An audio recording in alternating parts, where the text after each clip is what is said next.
Hey, PNWA church family. I'm here with our Hyphen director, Brother Coty, and we wanted to kind of do something a little bit different for you guys today. And so we're going to interview Brother Coty here, kind of about what he's going through and different things like that at his occupation and ministry. And I'm really excited to see what he's going to be able to share with us today.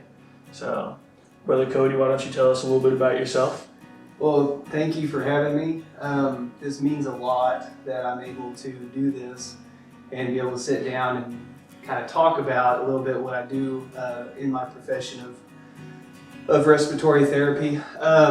So what we do, a lot of people think that respiratory therapists, they just kind of do breathing treatments, breathing exercises. You think of things like asthma or COPD. Stuff like that. As of lately, a lot of people have gotten to know respiratory therapists a lot more and the need of that profession due to this big COVID-19 situation that we're facing. Yeah. And something that we deal with a lot is people who reach that level of such respiratory distress, is what they call it, whenever they reach a point where they can no longer breathe effectively themselves. That's whenever RTs come in and we are able to ventilate that person. Yeah, that's awesome. Especially right now with all this going on, it's all respiratory related. Mm-hmm. So you guys are definitely in high demand, I'm sure. So we'll go ahead and just get into a couple of questions here. So first off, have you seen a difference in your patients and coworkers in any way during the COVID-19 pandemic? Absolutely. In regards to the patients, there is a heightened level of concern because a lot of the patients that we deal with have comorbidities, other illnesses to go along with anything respiratory related. So their level of concern is much higher. And we as healthcare workers, you see everybody, not just healthcare workers, but everybody wearing masks. And that's just to let the patient know, like, we're being safe, we're taking all the precautions, all the personal protective equipment necessary to treat those patients. But there's a lot of different respiratory illnesses out there. You think of COPD, somebody with congestive heart failure can have fluid in their lungs, they deal with breathing issues. Asthmatics, cystic fibrosis, even patients with renal failure have trouble breathing with fluid collecting in the lungs. And I personally feel like a lot of people look at anybody that have breathing problems right now as they must have COVID-19. Yeah. They gotta have it. I mean, they have breathing difficulties, you better go get tested. So it kind of hurts for the patient because everybody thinks that they have this disease whenever really there's so many respiratory illnesses out there. Now they are a lot more susceptible to this virus, and it can take a toll on them a lot more than just the average person. Like a younger person, it may not affect them near as much. In terms of how this COVID-19 has affected coworkers, where I work now, a rehabilitation hospital, we are just now starting the hospital. We just now built it. We're trying to set forth our processes and policies. It's a brand new hospital, so stress level is already high. The stress is high just from that, just trying to develop these processes we had. And not only that, we're trying to manage through a global pandemic. Yeah. And there's policies and procedures that go along with that too. Things are changing constantly in the healthcare world. So we're having to learn to adjust with that. Globally, for respiratory therapists, I've worked ERs, ICUs, I've managed many critical moments. What's happening in places like New York, New Orleans, places like that, where respiratory therapists are managing multiple people on ventilators, seeing people pass, and globally, the difficulties that they're facing, not just respiratory therapists, but nurses, doctors, anybody in the healthcare world, it's a lot to manage, a lot to take in, emotionally, spiritually, all that. Yeah, that's crazy. I know there's, at least on like social media where I'm seeing a lot of this stuff, it seems like everybody's like a healthcare expert all of a sudden. Everybody knows what's going on. And like you said earlier, if anybody shows any kind of symptoms, it's almost like there's a heightened level of anxiety and fear over that, more so than like there may have been before. And so it's crazy. I can't imagine, especially like in those big metropolitan areas. I will say, I've spoken with other healthcare workers that I know, and just having one patient that has tested positive for this disease, the heightened level of fear is crazy among that area, just because of one person that has tested positive for that. So I can't imagine places like New York. So we'll move on to the next question. Obviously, in choosing your profession, you had a big love for people already. Has this pandemic confirmed your job as a call on your life instead of just a normal 9-to-5 job? I've been in situations where the emotion, the spiritual is so intense. Whether it's like coding a 9-year-old or just seeing somebody's family member during a code and they don't make it, and seeing the aftermath of the family, that's honestly the hardest part. Yeah, definitely. But where the calling comes in is you're actually there to offer some form of peace. You have that ability to offer some form of hope. And to share some kind of encouragement. It's a terrible situation. But I mean, honestly, those are the kind of places where Jesus is at its highest, at his highest, in terrible, terrible moments like that. So to have a strong walk with God and to be able to provide some form of comfort from Him in situations like that, that's whenever I know that there's more to this than just a job. Absolutely. Than just a profession. To see a loved one crying in the hallway and to give them a hug, and just that means so much to them in that moment. And I'd say my calling was a long time ago. Not just because of what's going on right now. How has this pandemic, as a respiratory therapist, affected you in a spiritual aspect?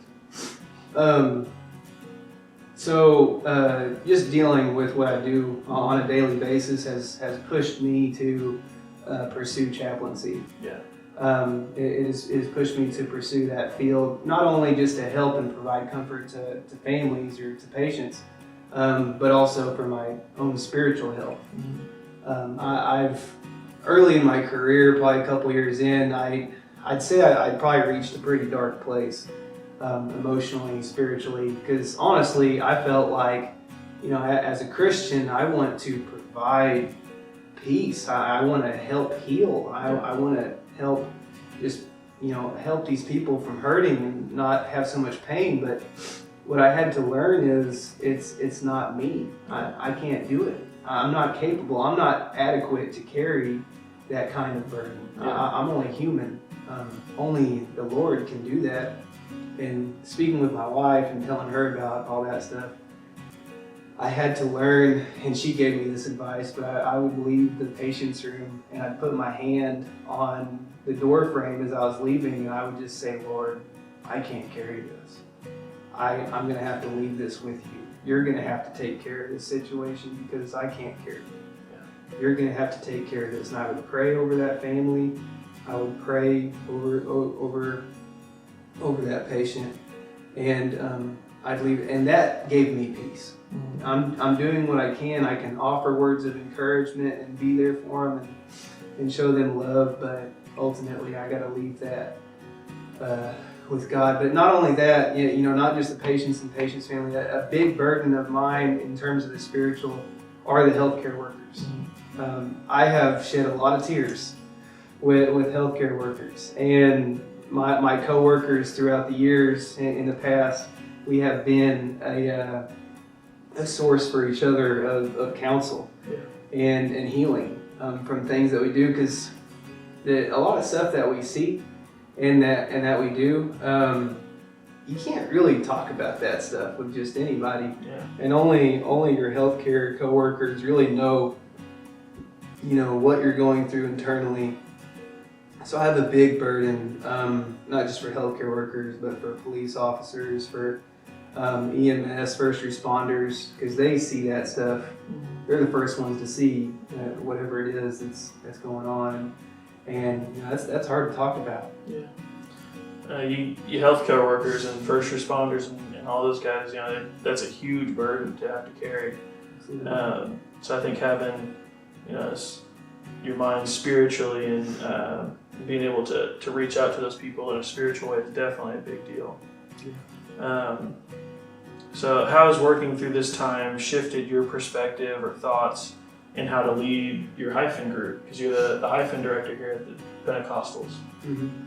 We're going through a lot of changes right now, and I can't imagine what it's like for those that are still in school, going to college. Everything is just so different.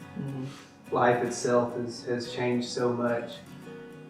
So we want to be, we still think about the young adults, even though we're not having class here in this room every Wednesday. We still think about them. They're still in our prayers, and we want the very best for them during this time. Has this pandemic caused you to feel a sense of urgency in helping spread the gospel through sharing positivity and God's love to those around you? Yes, absolutely. It definitely seems like all over the world there's so much uncertainty. Just the levels of fear and worry and concern just keeps on rising. But there is such an urgency, like I gotta, like with the believers, that I have got to spread the gospel. I have got to tell more people about Jesus. I have got to tell more people about what God is capable of doing. He is the peace speaker. That is where you find your comfort. That whenever there is fear, whenever there is all this worry and concern going on, He is the answer.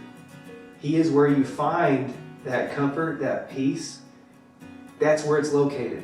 Whenever you have all this concern, what do? I don't know where to go. I don't know what to do from here. There is peace in Jesus. And I feel like there is an urgency with the believers to tell people about it, because it just seems like in the spiritual world that there is a battle going on. I've heard other pastors speak about Satan and just how he knows that his time is short. The word talks about the Lord coming back very soon, and the enemy knows that his time is short, and so he's going to cause as much chaos as possible, and that's obviously being seen right now. And it's continued to elevate, but the believers are feeling in their spirit that it's time. Their urgency is high. We have got to tell more people where the answer is to all this worry and concern. If there is one thing you would want people to understand about what healthcare workers are truly dealing with at this time, what would it be? The word has gotten out. RTs are no longer a forgotten profession. That's awesome. Everybody knows about respiratory therapists and what they do, and how important their profession is in managing those, because nobody can manage a ventilator system. There is not a single profession out there that knows how to manage ventilators than respiratory therapists. And you fix up all those people. You treat these people like what they're doing in New York, and you, in the middle of it, in the middle of all that chaos, you feel like Superman. But whenever you get home, whenever these healthcare workers get home and then they sit down at the dinner table, or they're with their families or their church friends or their peers, and all that stuff is still circulating in their mind, and somebody asks you, well, how was your day today? Well, I mean, where do you want me to start? Yeah. You know, how do I talk about that? So my biggest burden and what I want people to understand about healthcare workers is a lot of that stuff is hard for them to talk about, to open up that box and be able to verbalize. Because I'll just speak for myself personally. I don't want to cause anybody else pain by talking about what I've done, what I've seen, the situations that I've been involved in, traumas, codes, things like that. It's difficult to talk about because I'm afraid that I'm going to hurt somebody. Yeah. Emotionally, spiritually. Yeah. So for honestly, to have somebody ask me to talk about what I do, and they call it debriefing, or there's another term, catharsis, whenever you're able to verbalize those emotions and everything that you've seen, it is like a healing that takes over. That's why I'm very grateful to have this opportunity to sit down and to speak with you, to let everybody else hear about this, because for me, and I'm sure for other healthcare workers, it feels good just to talk about it. Yeah. There's so much hush-hush about what we do. That's why I'm just so interested in the chaplain field and being able to help out spiritually in ministry, healthcare workers, first responders. That's my biggest burden in doing what I do, because I care about those that are hurting. Yeah. And I'd also, encourage everybody, continue to pray. That, like I said, the support that healthcare workers are getting, it's awesome. I love seeing it. It encourages me, and just continue to uplift those people. Keep them in your prayers, all those that are on the front line, and God will encourage them and keep their heads lifted high. Yeah. What do you want to say to all the healthcare workers who are also working through this pandemic? Stay encouraged, stay uplifted, keep on reading Bible scriptures, keep on pushing hope, keep on sharing the peace of God, the love of God. Continue to share good reports. I'm seeing a lot of encouraging posts on Facebook with people going to hospitals and saying prayers over those hospitals, singing songs, worshiping outside of hospitals, prayers in patient areas. I love seeing stuff like that, and you are seeing that more and more and more and more. It's awesome. God's peace is filling these facilities. Yeah. What advice or encouragement do you have for families who may be facing this sickness head on? They maybe have a relative or someone in the household who's directly affected by COVID-19. I honestly just treat it like anything else, any other kind of prognosis. It's a virus that's taken over the whole country, but the fear is still the same as anything else that we face in life. And God is also still the same. He doesn't change throughout this virus pandemic. He doesn't. There's no difference in what God is capable of doing. So He still provides the same peace, the same comfort, even though this virus globally has caused so much hysteria with everybody involved. God is still the same. It doesn't matter what occurs in this life. God is still the same.